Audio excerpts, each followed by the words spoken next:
Alessandra, do you remember when you first heard about the Peace Encampment? Mm-hmm. Could you tell us about that? I'd love to. See if I should put this back on. So, did I turn it Sorry, on? Okay. I believe the first time I heard about it was when the three women from Greenham were traveling around, and it was the year we were going to be starting up they had already started their encampment, so that must have been 82, right? And we were already planning on ours, I think, right? We started in 83. Yeah. And they were coming around just prior to the opening of that summer. So I was in Connecticut at the time. I was living in Chaplin, Connecticut, and one of the women, I kind of lived in a community of lesbians there. I say kind of because it was nothing official, but there were all these buildings and we were all lesbians. And there was one woman who had a job in doing something in Willimantic at the college, the community college there, and she said, oh, there's these women from England coming over from the peace camp. I go, what's the peace camp? But I was already doing my activist work, but I don't think I had even heard about Greenham yet. And she said, well, they're coming through and I think they should stay here. Not over there, but they should stay over here. So I said, great, bring them, we have a big house, it'd be great to meet them. And they just landed there. And Laura Flanders was with them. She was kind of taking them around that part of the trip. So I was trying to remember who they were. You're going to help me with this one. One of them's Teresa. I remember her, tall Teresa. Then there was the French woman who was the clown. And the two of them both juggled. And then there was a shorter woman, and I just remember she was like the straight woman. Short brown hair. But do you remember the juggler, the clown? No, I don't know that I ever met them. Wow. They were an amazing threesome, traveling all across the country. So they ended up in our little place, and they were like, oh my God. They just like nestled into this old 200-year-old farmhouse with all this beautiful land and all these women around them. Because, they're out there in the cities, they're walking the beat, they're talking every place, have sort of, even though they were upholding their good peace camp selves, but I'm sure it was hard. So they got there and they just like, so we were just sitting around one time and they were saying, yeah, we're going to go. And Laura was there. She says, yeah, we're starting up this peace camp there. And that's cool, But I had this group of women in Hartford I was doing, my activist anti-nuclear stuff with. And they pulled out some pictures and they said, I was looking at these pictures and there was one of these women sitting around a campfire. And I looked at it and I said, that's where I'm going next. My girlfriend at the time was like, you are? I said, well, I feel like that's where I'm going next. And the French woman said, that's my home. I said, really? Where's that? And she goes, that's Greenham Common. I said, I guess that's where I'm going next. And then all this stuff, they were going up to Seneca, and then all this stuff started growing about Seneca, and it, because of them, it really grew more, because everywhere they went, they were also talking about Seneca. So it was like, well, of course I have to go to Seneca. I have to go to Seneca before I go, move, because it really started to be that this is my next move in life. Well, I thought I was going to Seneca for a weekend, the big opening or whatever, and then I didn't leave till I went to Greenham. So I was there from July. Was that the beginning? July? Yeah. 4th of July weekend? Yeah. Driving up my little VW bus. I felt like the world was traveling up there. Every car that was going, you go to a demonstration, you just feel the change that's happening. You think everybody that's driving is going to a demonstration. Well, I thought everybody that was driving in this far reaches to the north were going to the peace camp, the women's peace encampment. So, of course, it wasn't true, but I felt like it. Yeah, and then I stayed through, I think, when I left in December. So I left November from Seneca. But that's my first... When you first heard. Yeah. And once you were at the peace camp, was it can you tell us about some of the experiences on arriving and what a typical day was like? I think when I'm trying to remember. I think I drove up with Mary. Actually, Mary, who was the woman who brought the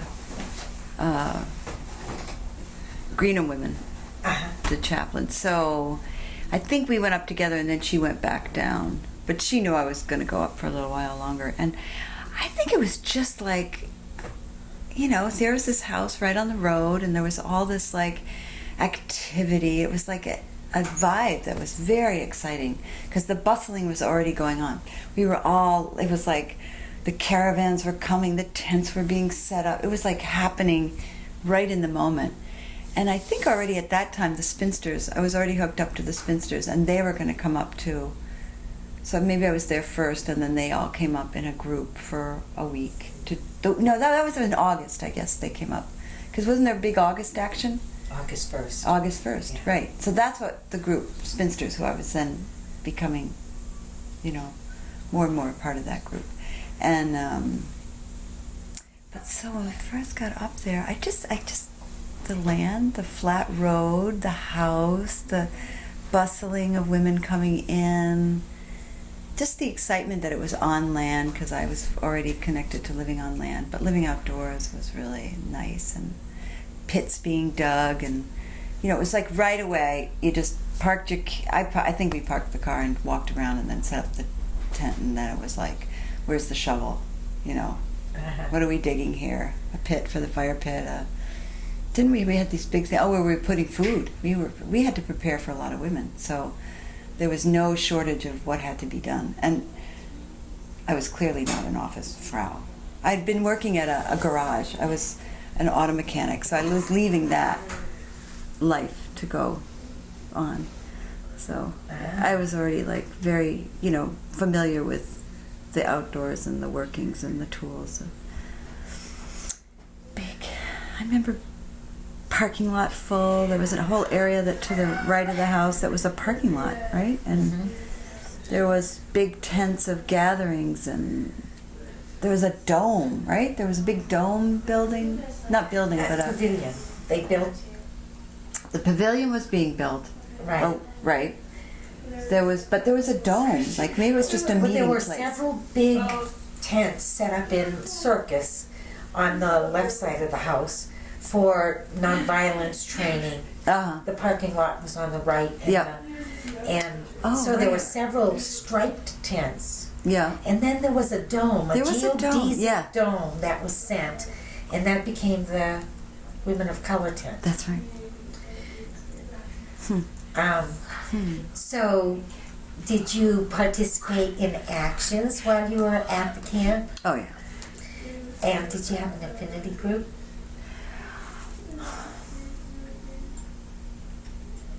You know what? My affinity group when we did the bigger action was the spinsters, but I don't know that I had an affinity group, actually.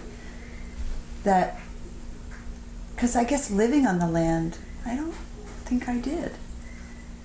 But you participated in Oh, yeah. a lot. Can you tell us about some of those things that you did? Do I remember? Shaking the fence. Do you remember the first time you saw the base or the fence? Oh, I mean, I think one of the first things I did when I was there, that's great, is Laura Flanders and I believe there was another woman with us, and it might have been Liz Galst, but I'm not sure. We decided that we needed to see what was going on inside, just to, be informed. We like to be informed. So somehow, I don't even know if I know how we got in, actually. We might have been just walking along the fence and said, oh, well, this is a good entrance. And we were in there for hours, walking around and sort of getting the vibe and I remember we collected soil and stuff like that in different little vials. And I think we even met some guys in there and along the way, and we poking in really empty buildings and just trying to see what it was like. And then we were kind of this is a little freaky where we are. We didn't like the vibe where we were. It seemed very old or hidden there. It wasn't where the bustle was, more the activities, in the sort of living and working areas. We were kind of off, sort of heading more south, gotten lost in the woods. We'd duck when trucks went by and stuff because we didn't want to be so But then we said, you know what? We're visible if we want to be. We're invisible if we don't. If we want to be, and we did that. And then we were like, nobody bothers us. And if we thought they must have seen us, but nobody said anything. And finally, we left walked right through the living quarters. And some people, we said hi to people, and then it was kind of close to the road. Walking back up towards what we would have called our home, but inside at the base. And I think it was that point somebody started to get a little alarmed or alerted or thought, oh, wait a minute, they don't belong here.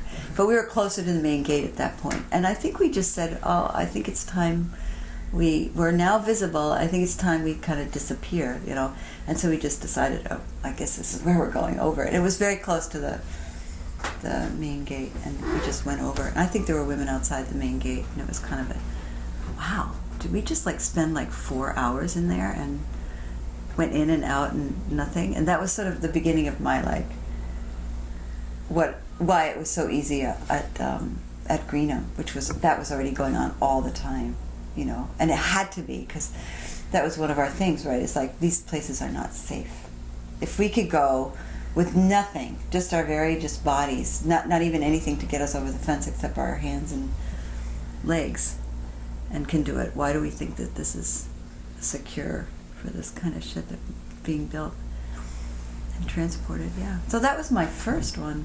But I think a lot of my kinds of actions like that were sort of organic in that way. It was whoever I was with kind of said, well, maybe it's time to do that, or if I'm thinking I want to do this, do you want to do it with me? That kind of thing.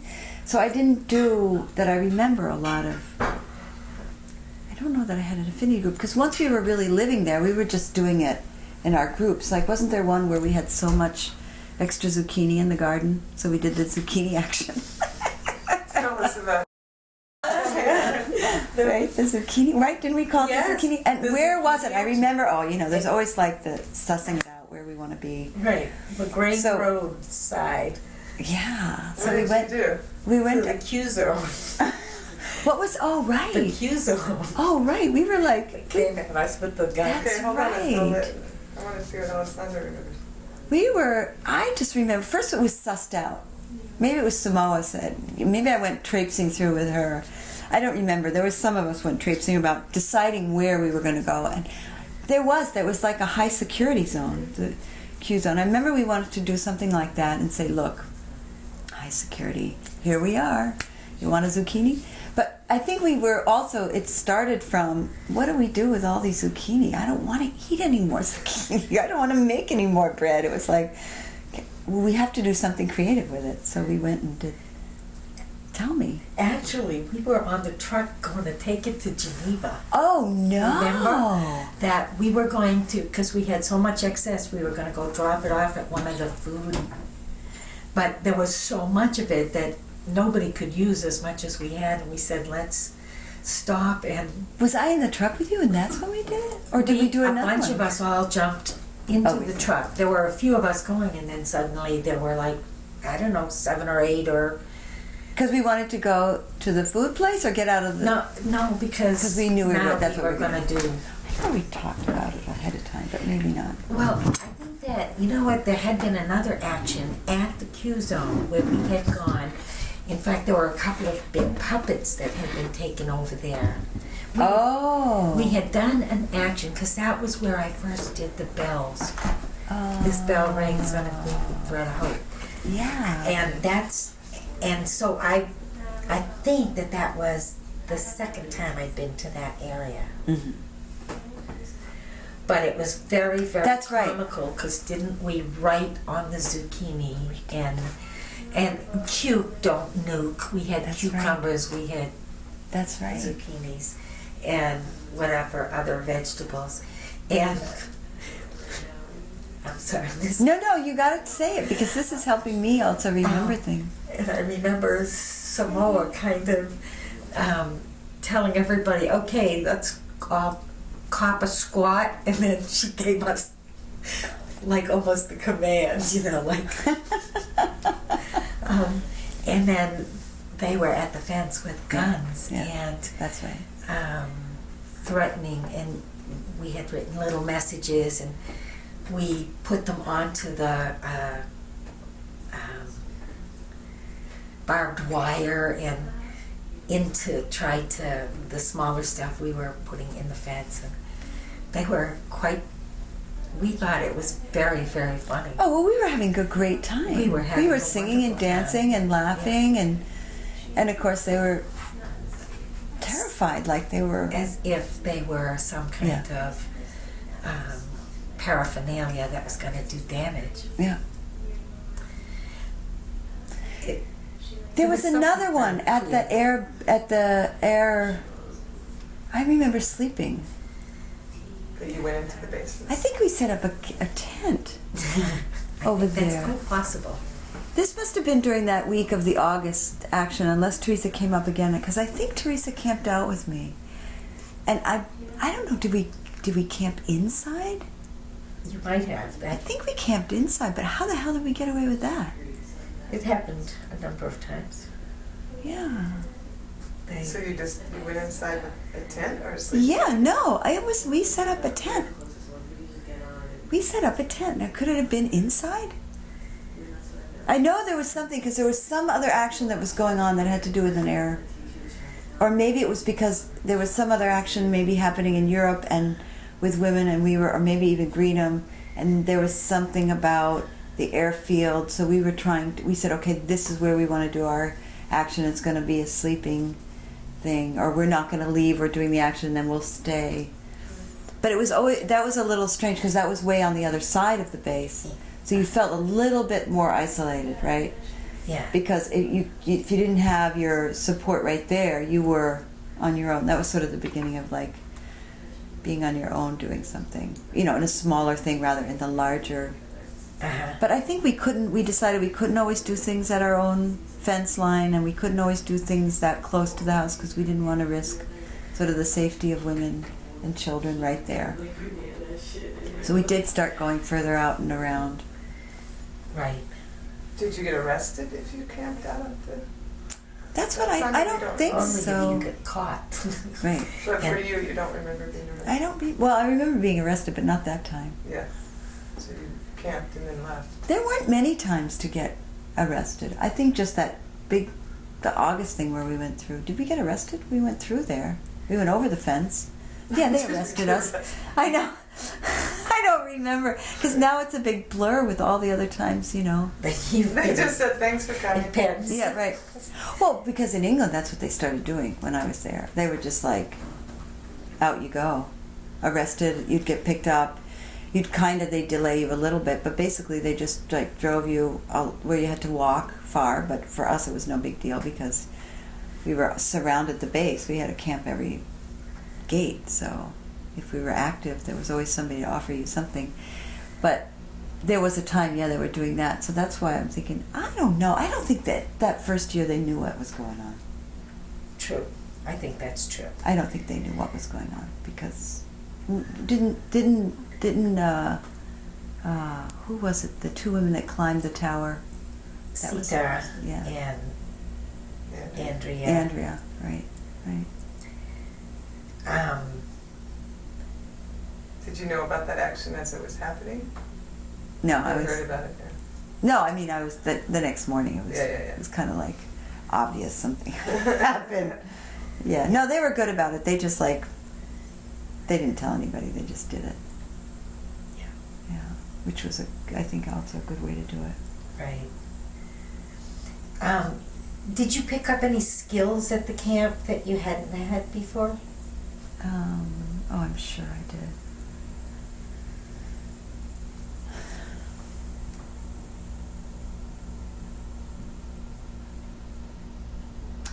I think I got a lot of group processing at the camp.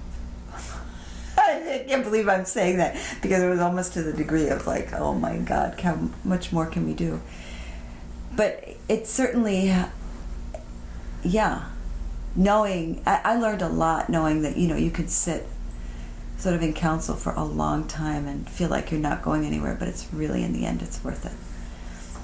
So I remember feeling at the time, this is too much talking, but really, I think there was a lot of learning going on for all of us. So, and for me, it's sort of, I am a community kind of based person, so there's thrill for me in that too, that we could be that many of us working on a project, whatever it is, whether it's doing a demonstration, whether it's just the mechanics of living there, the living there, including not just the house and the land, but the neighbors, the surrounding, towns. How we're going to deal with all that. That was hard, actually. Yeah. Those are some skills. But about, other skills.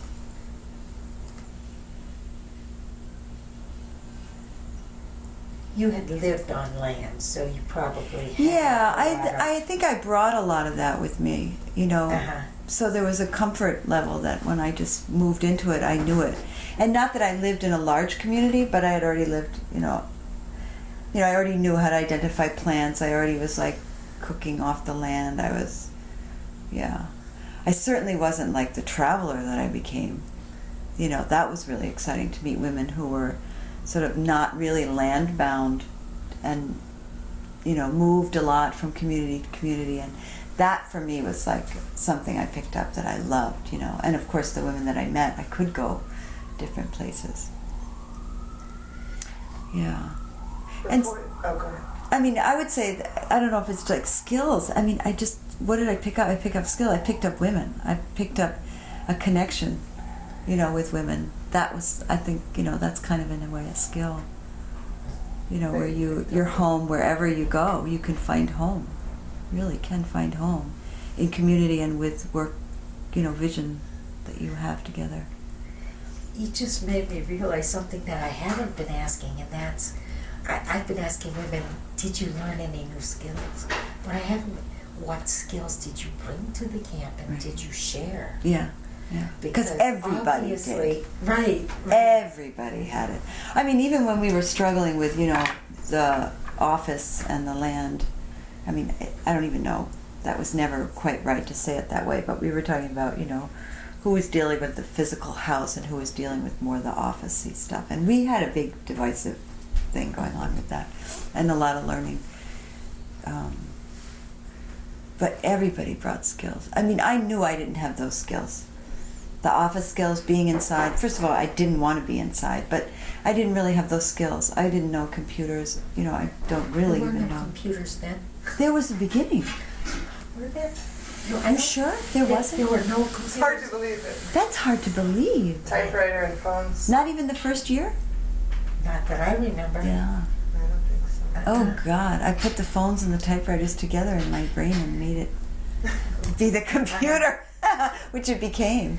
But I didn't, none of that was not really my forte. I'm good at talking to people, but don't give me a phone or a... And I don't write the programs, I don't write the newsletters. But I had the one thing I did very close, I'll never forget this, right close to the office. It was really fun because it was like, you have your skills, we have our skills. And I did stuff with cars. So I think I became sort of sharing the skills I had. I brought a bunch of tools, we collected tools. And just, sharing whatever I could do to, this car, because we all had our cars that were breaking down. So we kind of did this sort of impromptu workshops. They were not planned. They were just like somebody had a busted car and who wants to help? What tools do you have? Kind of thing. Yeah, but that is a good one. What were all the skills that we brought? We all had it. I remember the Buddhists chanting on the front lawn. Our women that were doing that. Right. Jin-san. Yeah. Terry. I remember some of those women.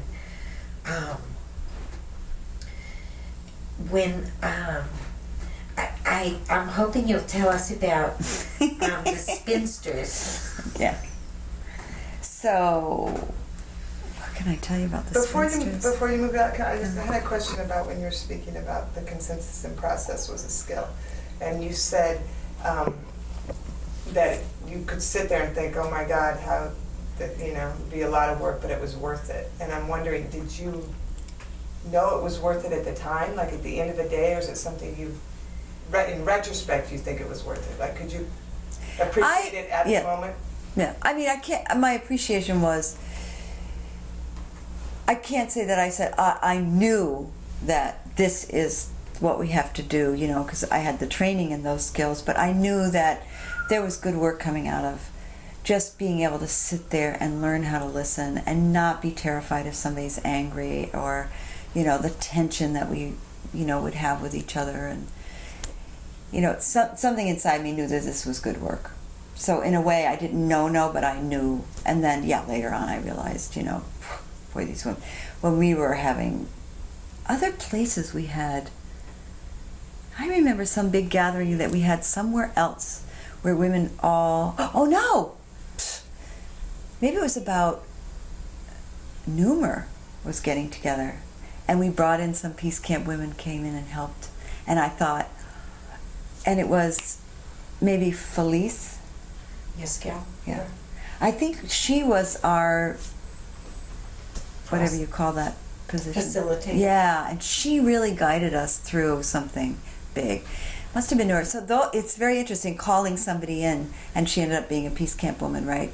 Having the skills that I'm sure she developed very seriously during that peace camp time to help us with this other piece of land and what we were going to do with it. Newmer, yeah. That's interesting. I connected those two up right away because, I mean, it was some very similar women, or some of the same women, I guess. So, yeah.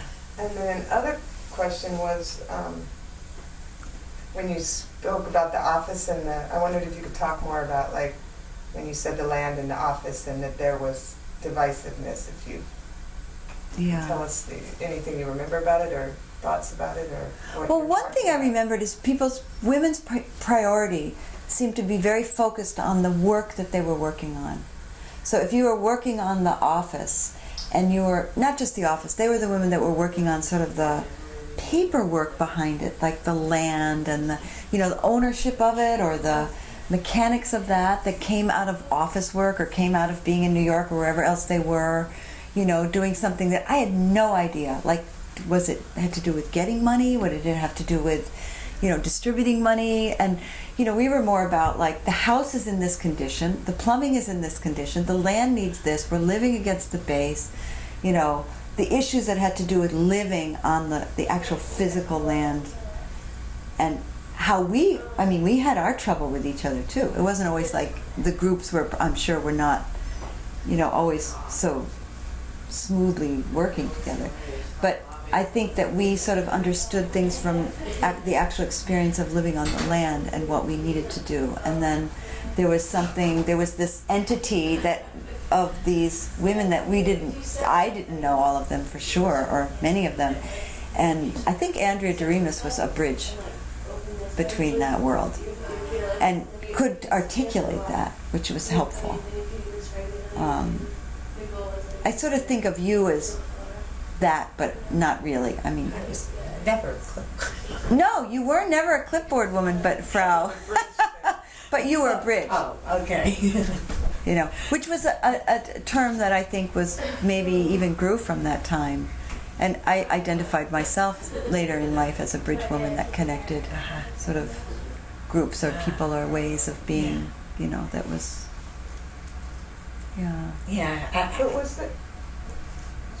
What? Was there something about it though that made it, instead of like we each do our thing and we each have our gifts and we do this?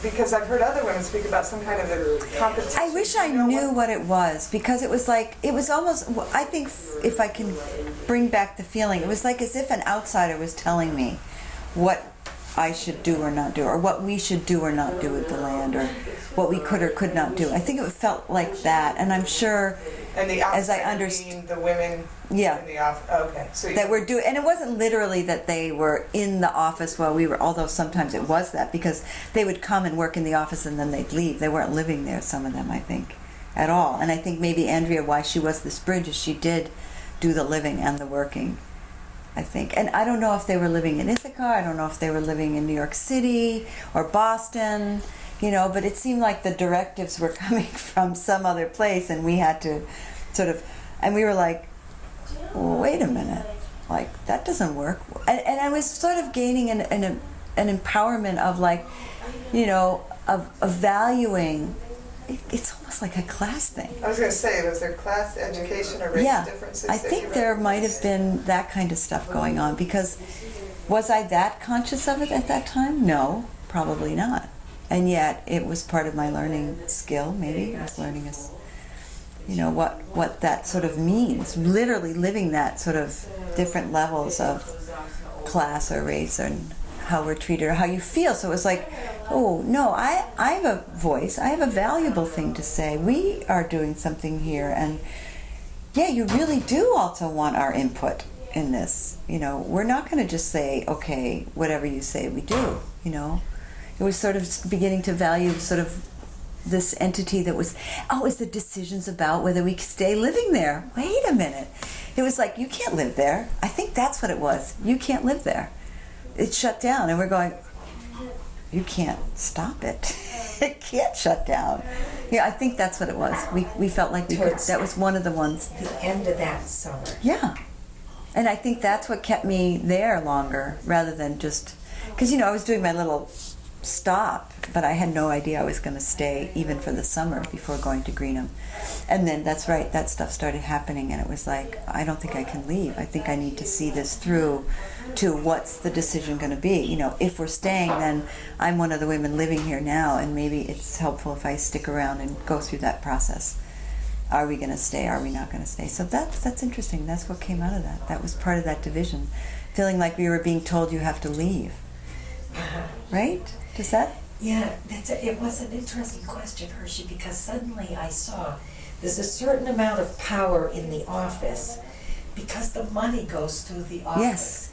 And that on the land, you could see things that had to happen. Okay, garbage has to be disposed of.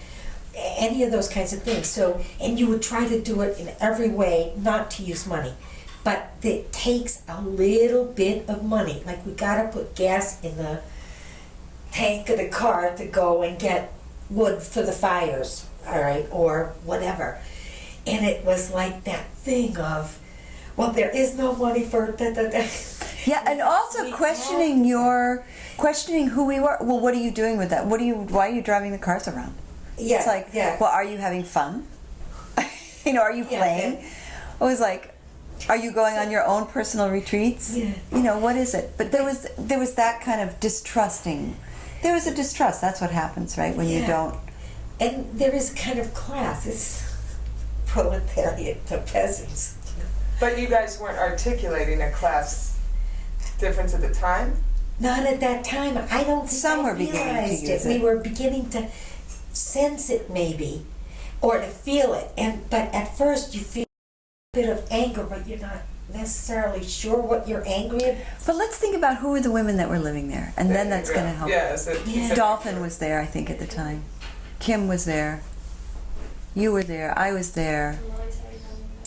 I was not living on the land. I was there but like you were 3 or 4 days a week. Well, so you were there, living there 3 or 4 days. Are you speaking in the fall or through the summer? Through the summer into the fall. We're talking the fall into winter, because that's when that. She stayed. Jody Bear, did she stay? Yeah, there? Jody Bear was there. Yeah. Sure. Yeah. But into the fall, yes, she was there for That a first while into the. winter? Yeah. Yes, and That's then right. Twilight. Leanne stayed That's right. through that first winter. That's right. Let me think, who else? And are those women? Oh, Randall. Asia, Andrea, Rudner, Oh, Rudner. Oh, right. right? Putting up together all the stuff for the schools. Mm-hmm. Let me think. That's right. Who else was? So there were actually women working out of the office, because putting together something for the schools and doing that outreach, that was also happening, which came really more, and media stuff, that was coming out of the office. You know, I wasn't doing it. I was like, you know, that's the other thing, we wanted to paint the house, because no matter what we did, we had to sort of preserve this, you know, like you have to maintain a space, you have to maintain the land, not just get rid of garbage, but you have to maintain the land, you have to maintain the house. And we saw the house sort of like, how much can it make it through more? You know, it needed to be painted, you know, what structurally was happening. you know, what do we know? What skills do we have? I remember the pipes, and they wanted to shut it down because. And there was commitment too to the community to have the place looking equivalent to like the neighbors, or not to be a piece of. Right. Right. So that there had been some kinds of things that we wouldn't put up 8-foot fences, and that we would keep it up. Right. To some extent. But when you arrived there, did you have like any idea that what it was going to end at the end of the summer? Did you know what was going to happen next? Was there I don't think we knew what was going to happen. I certainly didn't when I arrived, because I was only going to come for, a week or two or whatever. I wasn't that clear that I was going to stay even through the whole summer. I don't think so. So when did this information that maybe it was going to close in? Oh, but I think, no, it was set up for the summer. Okay. And then I think by, we were part of this organic process of saying this is a living, breathing, ongoing resistance movement that's going on right here. And we don't see why it should stop, because all this stuff was coming out of it. But I think for the women who had like gotten the money or set it up or whatever they did, the women that weren't really there but had the control on paper really, and in the office or in their network, were saying no. There was a finite. So in their minds, I guess there was a finite, but in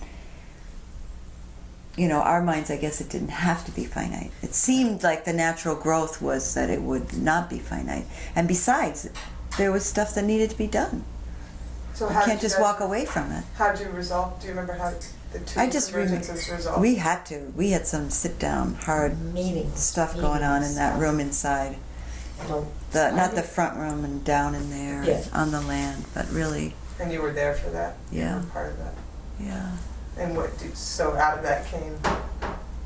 Yeah. What was the resolution? I don't even know if there was like one sort of decision that was made at one meeting. That you stayed on? Because we refused to leave. I mean, come on. You get a bunch of activists together, these dykes that are doing all this stuff, it's not like squatting. So you did CD? In a way, I think it felt like that we were, because we said, we're not going to go. We really think this is important to keep it going. And there's things to do. We need to paint the house. We need to fix this clapboard. We need to deal with the plumbing. It's fixable. You don't have to just like shut it out and drain it for the winter. Why not, keep it going? And there were women that were willing to stay. And there was this question about, you just want to be here because you have no other place to go. That whole thing. And that was sort of an outside judgment, internal judgment, and it was hard. That was hard. Uh-huh. Hard because it wasn't true, hard because it's that kind of judgment that comes down like, there might have been some truth to it. Maybe I don't really have another place to go. Maybe some of the women were, the women that move from place to place. So, those might be the very valuable women that can do this kind of transition into, the house becomes, it doesn't get shut down because I don't have to go back to my job in the city, or, I don't have to go back to Minnesota where, my life has been. I can stay here, or I can make that. It became sort of for me, a sort of a learning of what the value of all our different lives are, and how we offer what we have to offer. But there's a lot of judgment. I remember it was a time of a lot of judging each other and looking at that judgment, talking through that judgment, being angry about feeling judged,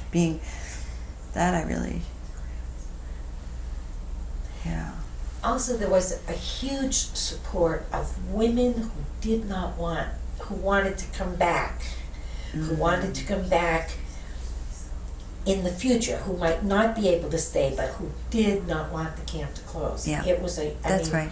When we were still doing the circles outside, the meetings outside, That's right. into the fall, That's right. there were large numbers of women who were still insisting that, it could not close. It Right. should not We were close. just a cluster that was there, but it wasn't like there wasn't a whole, that's right, a whole... There was a whole lot of women who were like saying, no, we need it, we want to come back, we need this place.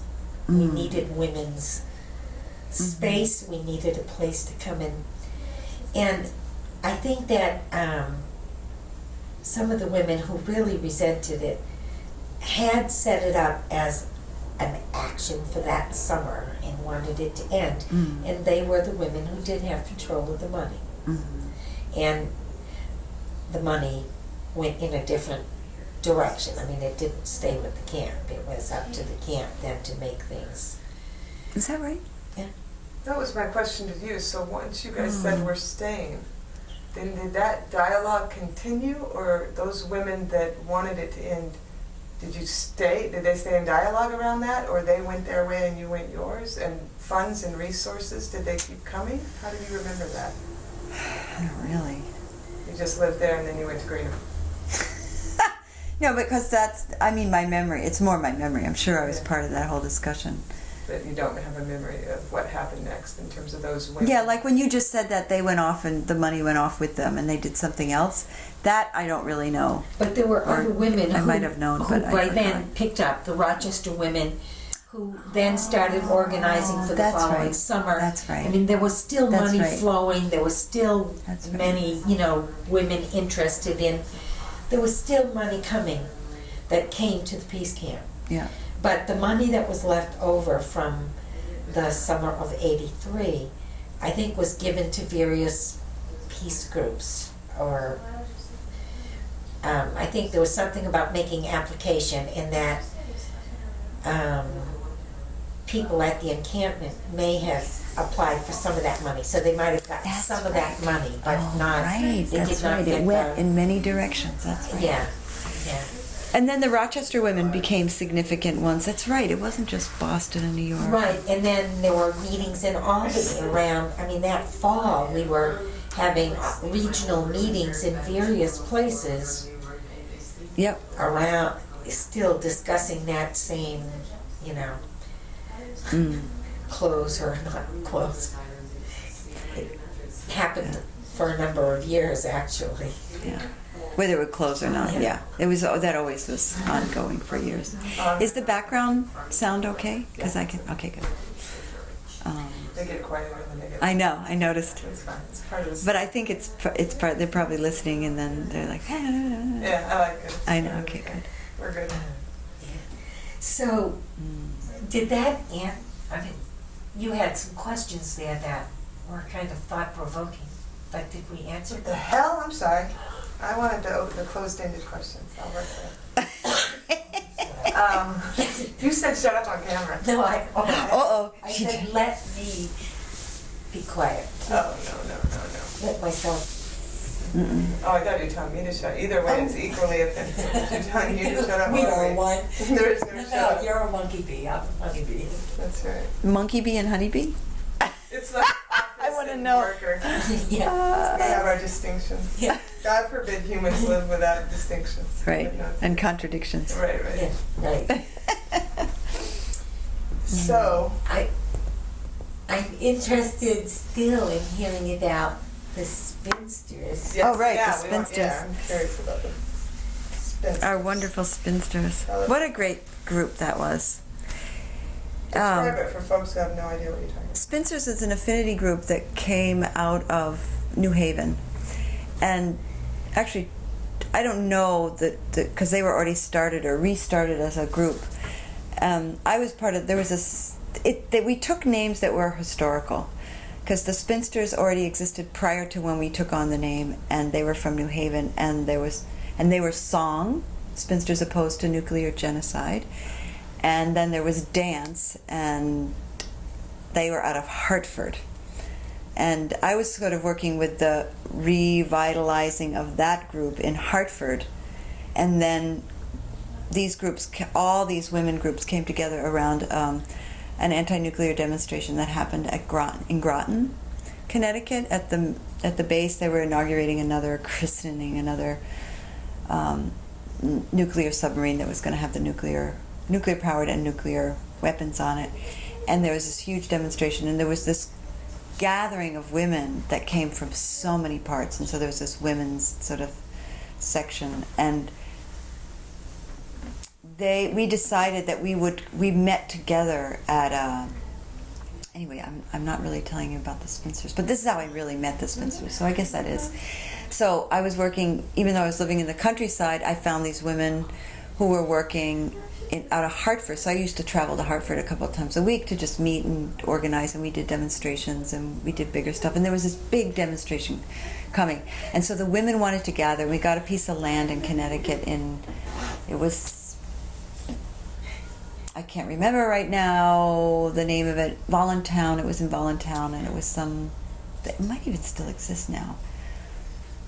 It was just an activist place, and there was a camp, and we got the camp, and so all these women gathered for like a weekend to organize together. So all of our affinity groups came together, and then we cooked. We each had a night where our affinity group cooked, and we had met in little groups, and we met in big groups, and we were preparing together to do a presence. And I think the spinsters were. They were already a very lively group out of New Haven. I mean, you could not be not attracted to them, because they already were they loved to sing, and they would practice singing together, and they came from anywhere from Yale to teachers to, students at Yale's to teachers in the public school, or to, laborers and doing carpentry or whatever, or librarians. I don't know. We were they were an interesting mix, and they loved to sing, and they loved to be really creative with their things. So they didn't have enough. They figured they didn't have enough bodies, so they were making bodies. So they brought all this old clothing, and they started making these bodies, and it was just lovely to hang out. And we were just stuffing all these clothing and making more, because I think the thing was going to be the sickness. You got sick, so our blockade was going to be in front of we did it in front of some British building there. So we took over a building. We weren't going to let them, because we wanted to connect with Greenham and where these missiles were going. So since we didn't have enough to do a major blockade, some of us were going to do the street, and we were weaving a web, of course, across the street. There were 5 of us maybe, and we had to make it bigger. So our bigness was a web and flowers. So we had this beautiful woven web with flowers, and sort of ended up being that thing. They couldn't separate us, so it was it took longer for them to take us. And the spinsters did this thing where they had all these dead babies, and there was vomit. They had to mix up our leftover food and make vomit, because it was the radiation sickness. And of course that was just a beautiful mess outside the doorway that nobody wanted to walk into that building, because they would have to walk through this. I know. So that was really a good one. And it really did stop business, and it was colorful in many ways. That was where I met the spinsters. So how did they came up, they wanted, I had made the decision to go there. It was also a love affair between Teresa and I that sort of grew in that time. And so there was this whole connection of getting excited and going up to Seneca. And they decided to come up, and as a group, as an affinity group. They might have come up more than once, but I do remember that they came up, and we did the whole thing up at the August 1st, because and spinsters weren't just from New Haven. That was the other thing I have to say. They also were Jude from Boston, or Kim became Dolphin became we had all these women started to become spinsters, that was what spinsters were. So I was sort of one of those that didn't live in New Haven and became a spinster thing. And so that was sort of my affinity group is what it turned out was coming up to, join me up there, is what I felt like, the August 1st. But I think they were there before, because I remember them wasn't it in July? Did we have something at the main gate where we did this sort of the death thing? Yeah. Was that in July? Mm-hmm. Not in August, right? Or I think it was. So I think maybe they came up more than once. Or some of them came up first, because we had these melted masks. Oh, there was Lisa from New Zealand. Or maybe she was living in New Haven at the time. So yeah, it was quite a spread of people. But we loved to do very theatrical things, and we loved to learn songs together. So we always had a nice sort of collection of already voices. I think one of the women was a choral director, so she would really help us learn the harmonies of it, and that was always beautiful, because we were entertaining ourselves in the process of getting arrested or doing it. But with them, I really learned bread and puppet kind of puppetry stuff and the largeness, because some of those women in New Haven, I think Daisy and Laura, who ended up, I'm back in her neighborhood where she grew up, Laura Radosh, and they were the young Yale girls who were joining us, and they knew the bread and puppet stuff. So at least Daisy, I think, grew up with that, because that was sort of, she grew up in a home. They both did activist homes, and so the bread and puppet thing was like, wow, we could really not just like spread ourselves this way, we could spread ourselves this way. So we made that beautiful woman that was huge, right? And I just remember taking all this fabric and for hours just braiding it, and she had the most beautiful head piece, you know, with flowers and long braids, and she had this, and the simplicity of the structure of it and the lightness of it, but the magnanimous presence of her being. She was beautiful. And she was huge. So I loved that. That was kind of like, oh, the arts, that was like, it really fed my need to be, because that was always sort of my part in any of the demonstrations I did. I always did the banners, the t-shirts, you know, they were ended up being these beautiful handmade pieces, you know, that were just always with sort of the symbolism of chains and women and earth and growth from our resistance. So Daisy was one who was skilled with the puppet making. Right, and you're asking about that. Did we make it there? We made it right there, and I learned that from her. Yeah. We have Daisy's band and bar letter. What do you have? Daisy's band and bar letter. What's the band and bar letter? So she must have gone over the fence at some point. Great. That was the one you got the first time you got it. The first arrest, you just got the letter, and she got the second time, you might end up in court. I never ended up in court up there. Yeah. Did I? No, I don't think I did. I don't know how that happened. Probably just I don't remember. It happened all up in here. Oh no, I never got arrested. That's probably from all the years of saying, you know, you have to fill out this thing. Have you ever been arrested? Me? Or no. Because I think really what you're asking me, do I have a record?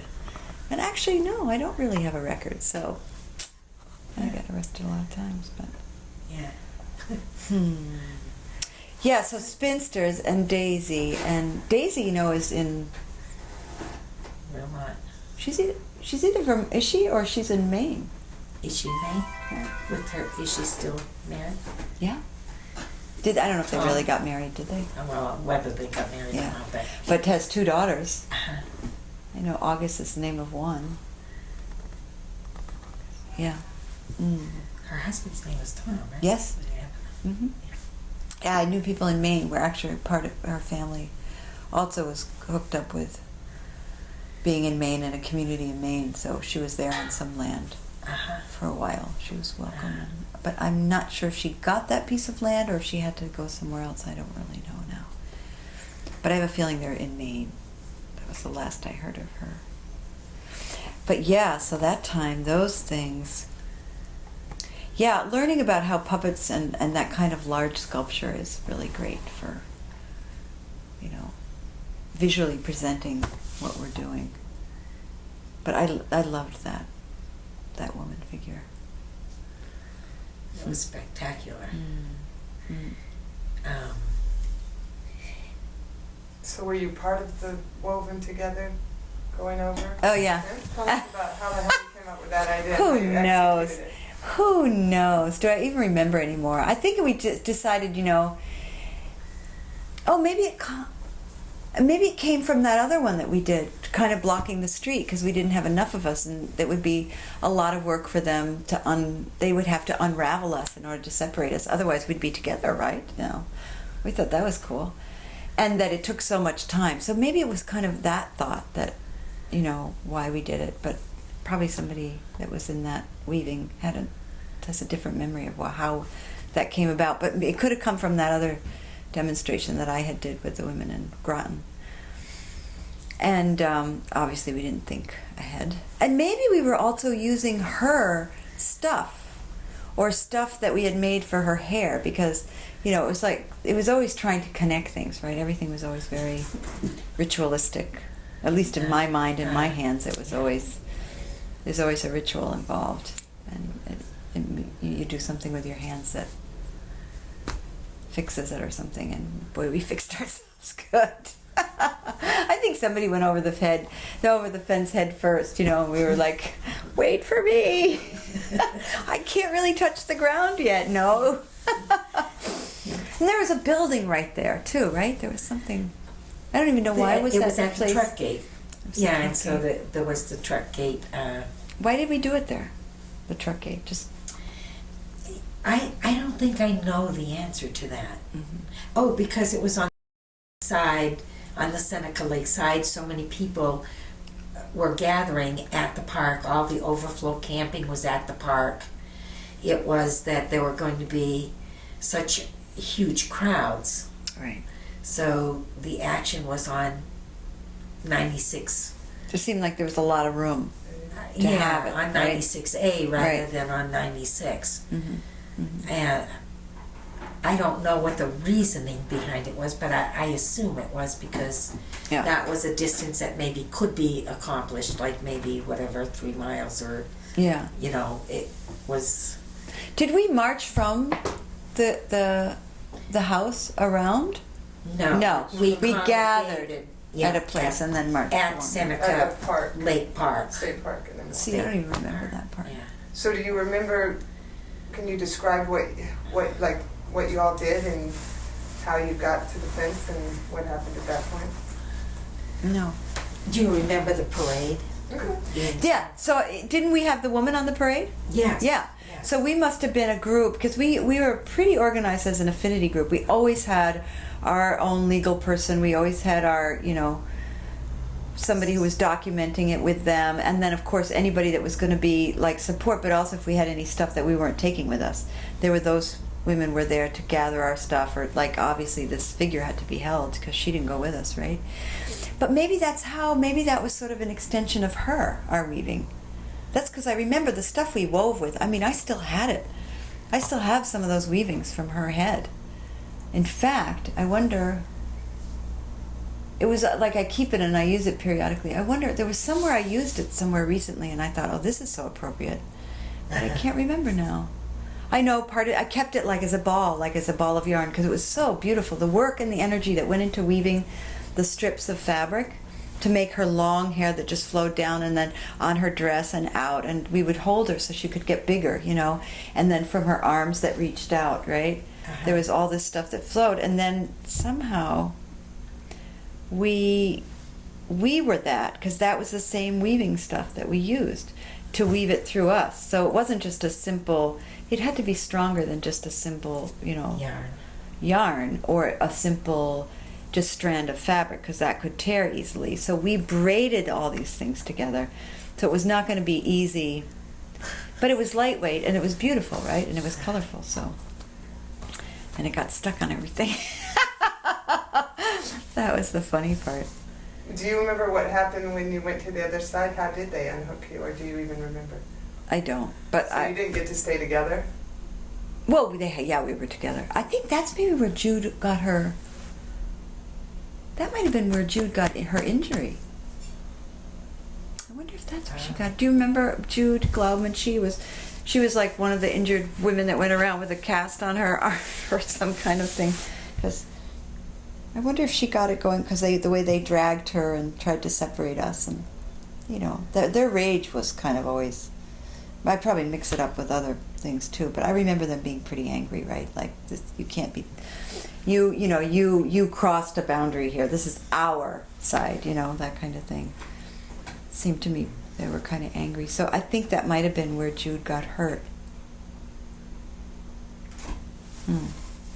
Although, who were the women that ended up in was it Waterloo where they ended up in jail all together, and we would go and do like vigils? The Waterloo 54. Right. It was called. We would go do vigils at the Interlake. where they were being held. Yeah. Do you remember anything about that? I remember being on a green. I remember trying to shout to women. I think we even heard some voices, but it was also like practicing that skill of just like letting them know we were there without even having, a direct line or whatever. Singing, reading Yeah. the newspapers. Yeah.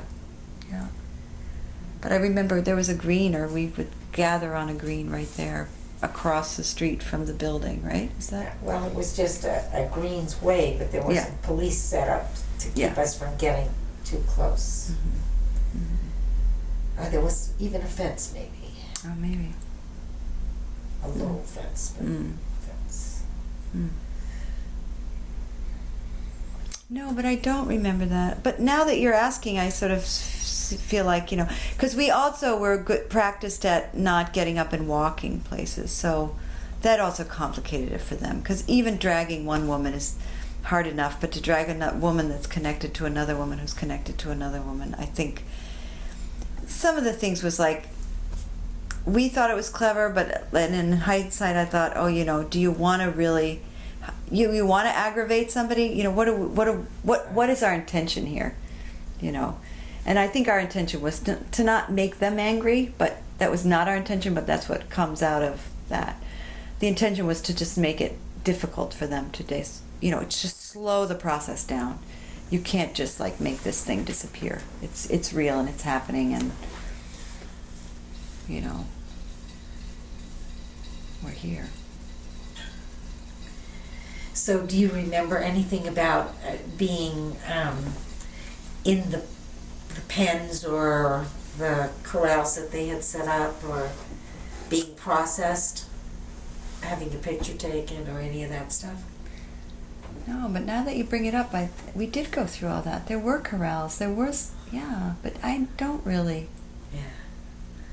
It's interesting because I remember probably my first arrest, which was in Groton, and then that decision to even though my affinity group at the time, I just hooked onto an affinity group at the end, and our decision was to not, to walk and to not do the whole thing, resist arrest, and we weren't going to go to jail. We had agreed as an affinity group, and I and another woman, it was a nun from Ireland, were like, oh no, I guess we can't. And they honored us. They were seasoned activists, and even though we broke what we said we would do, they just said, okay. We said, we can't.